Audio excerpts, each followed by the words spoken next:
अब एम्स का निर्माण अशोक पेपर मिल वाले जो भूभाग है, बड़ा सा भूभाग है, उसमें से एक भाग काट करके एम्स को दिया जाएगा और वहाँ पर एम्स बनेगा। ये श्रद्धा जो एक पूत को मार के दूसरे पूत की उत्पत्ति, डीएमसीएच को समाप्त करके और ये एम्स को जमीन दिया जा रहा था। जिस समय में डीएमसीएच का निर्माण हुआ था उस समय कुछ सोच समझ के ही ना 225 एकड़ जमीन इसको दिया गया। जो आज खास करके दरभंगा जिला, समस्तीपुर जिला, मधुबनी जिला और सटे हुए नेपाल के जो जिला सब है, खास करके मधुबनी जिला से सटे हुए, वहाँ के लोगों के लिए खुशी का दिन है। जो हम लोगों का सबसे पुराना अस्पताल दरभंगा मेडिकल कॉलेज अस्पताल, जिसका कि अस्तित्व एक राजनीतिक के तहत ख़त्म किया जा रहा था, उसको एक क्लिनिक के रूप में परिवर्तित किया जा रहा था, वो उसका अस्तित्व पुनः बहाल रह गया। साथ ही साथ जो एम्स दरभंगा को मिला था, उस एम्स के लिए भी उचित स्थान मिल गया। अर्थात पहले का जो योजना था उसमें था जो दरभंगा मेडिकल कॉलेज का जो ज़मीन है उसमें से 200 एकड़ ज़मीन एम्स को दिया जाएगा और दरभंगा मेडिकल कॉलेज एक क्लिनिक का रूप हो जाएगा। 27 एकड़ मात्र ज़मीन बच रहा था दरभंगा मेडिकल कॉलेज के पास में, जो कि एक मेडिकल कॉलेज के पैमाना के हिसाब से भी काफ़ी कम था। अब माननीय मुख्यमंत्री जी ने और माननीय उप मुख्यमंत्री जी ने जो निर्णय लिया है वह स्वागत योग्य है और उससे खास करके दरभंगा ही नहीं बल्कि इस पूरे इलाके के लोग आह्लादित हैं।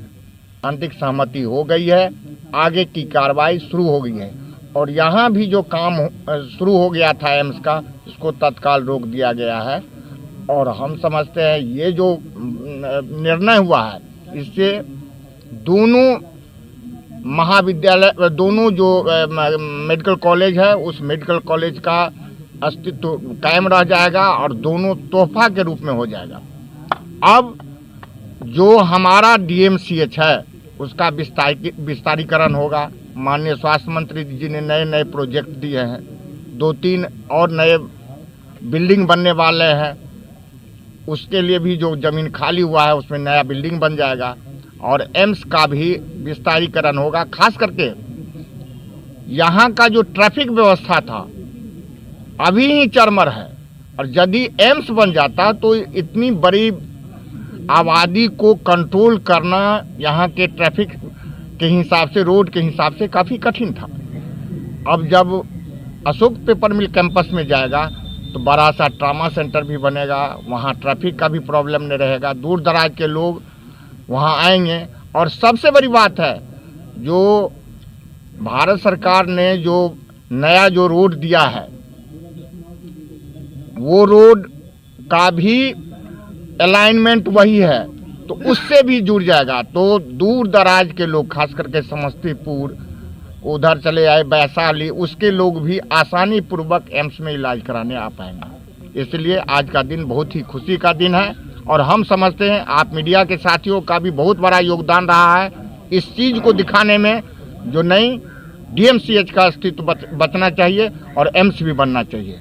अब दोनों काम ये होने जा रहा है। इसके लिए मैं माननीय मुख्यमंत्री जी को, माननीय उप मुख्यमंत्री जी को तहे दिल से और ख़ास करके पूरे दरभंगा वासियों की तरफ से बधाई देना चाहता हूं। महागठबंधन के साथियों की तरफ से बधाई देना चाहता हूं जो ये सराहनीय कार्य और ये सूझबूझ वाली कार्य किए हैं। क्या बिहार सरकार और केंद्र सरकार दोनों की सहमति हो गई है? केंद्र सरकार की सहमति सिर्फ एम्स देने का है, जमीन देना था बिहार सरकार को और जमीन की उपलब्ध कराना था बिहार सरकार को। वो जमीन बिहार सरकार उपलब्ध करा दी है, तो निश्चित तौर से जहां जमीन उपलब्ध होगा वहीं बनेगा। इससे पूर्व भी 86 बीघा जमीन डीएमसीएच में उपलब्ध कराया गया था, क्या होगा?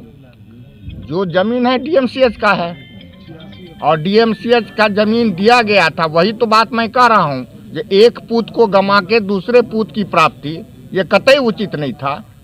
इस काम को माननीय मुख्यमंत्री जी ने, माननीय उप मुख्यमंत्री जी ने किया है, जो दोनों पूत का रक्षा समय अनुसार अच्छे तरीके से किया। सर, ऐसा तो नहीं है कि केंद्र की और राज्य की लड़ाई में एम्स दरभंगा वालों का सपना ही रह जाए? इसमें कोई लड़ाई का गुंजाइश ही नहीं है। सरकार को जमीन चाहिए, जमीन मिल रहा है।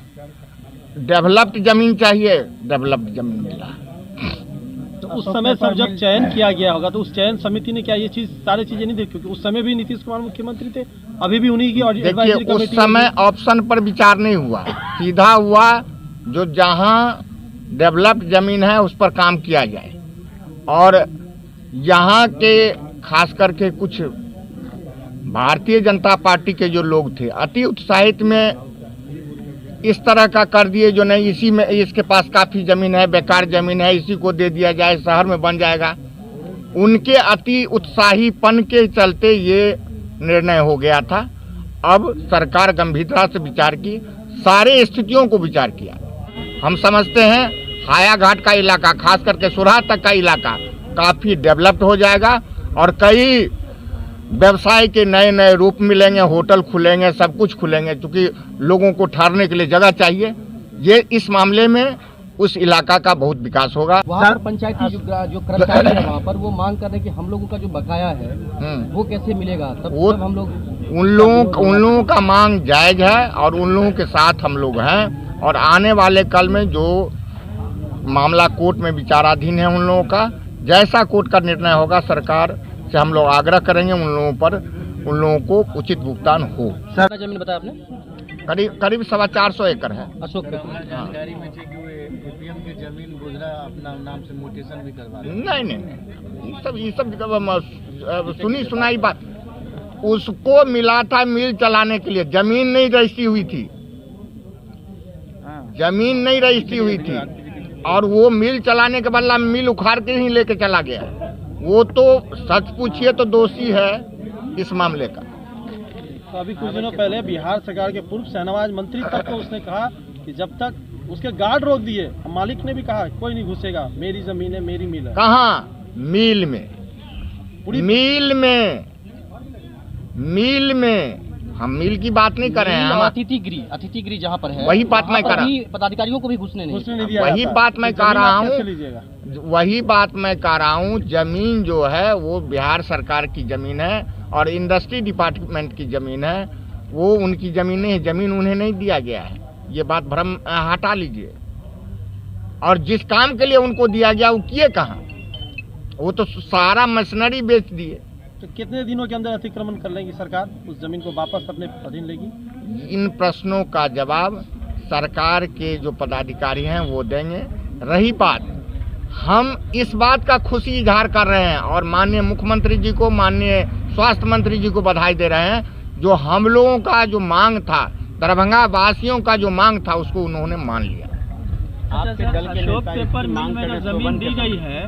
नहीं, हम उस ऑप्शन कई हम लोगों ने भी लिखे। हमने जो मुख्यमंत्री जी को आवेदन दिया, पिटीशन दिया है, उसमें कई ऑप्शन दिए। जो शोभन के नज़दीक भी ज़मीन है, अशोक पेपर मिल भी ज़मीन है, आपको ये समस्तीपुर वाला रोड है उसमें भी ज़मीन है। जो सरकार उपयुक्त समझे उसमें करावे।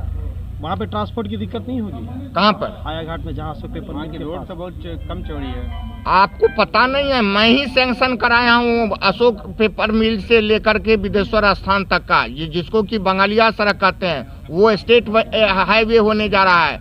और वो कौन माला सड़क बन रहा है, भारत माला सड़क जो है, उसका अलाइनमेंट भी वही है। सड़क कहाँ? सड़क का तो वहाँ जाल हो जाएगा। आपको जो ये बहेड़ी वाली सड़क है वो अच्छा सर, आपने कहा कि ज़मीन अशोक पेपर मिल में जो है एम्स के लिए सैंक्शन हुई, कितनी ज़मीन वहाँ पे सैंक्शन की गई? 200 एकड़। 200 एकड़, करीब 425 एकड़ है, उसमें से 200 एकड़ देने की बात हुई। 200 एकड़ में हो जाएगा? 200 एकड़ का इसका प्रोजेक्ट ही है। अच्छा, कब तक आएंगे? जो टीम है, क्या लग रहा है कब तक ये सर्वे का काम शुरू हो जाएगा या फिर और कोई बात जो है? अब तो सैद्धांतिक सहमति कल हुई ही है, तो आगे की जो कार्रवाई है वो तो जो सरकारी प्रोसेस है उस हिसाब से होगा। जमीन को लेकर जो पेंच फंस रहा था डीएमसीएच में, जहां पर काम बहुत ज़्यादा अवरुद्ध हुआ था, क्या लग रहा है कि यहाँ जमीन पर्याप्त है तो जल्दी काम हो जाएगा? पर्याप्त तो वही तो है, जो इसका विस्तारीकरण प्रॉपर हो, इलाके का ये हो। आप लोग एक काम और करेंगे क्या? जो 425 एकड़ आपने बताया अशोक पेपर मिल में, तो लगातार कुछ नेताओं का जो बयान आता रहता है भाषण में या फिर संबोधन जो करते हैं, कभी बताते हैं कि 350 है, कभी बताते हैं 400 है, कभी 450 है, तो ये भी आप लोग देखने जाएंगे क्या अच्छे से कि जमीन आखिरकार है कितनी? निश्चित तौर से जमीन रिकॉर्ड का चीज है, कोई मौखिक चीज नहीं है, और रिकॉर्ड कोई छुपा हुआ नहीं है। वहाँ के जो राजस्व कर्मचारी होंगे, राजस्व अधिकारी होंगे, उनके पास सारा डिटेल होगा जो अशोक पेपर मिल को सरकार ने कितना लीज पर दिया है।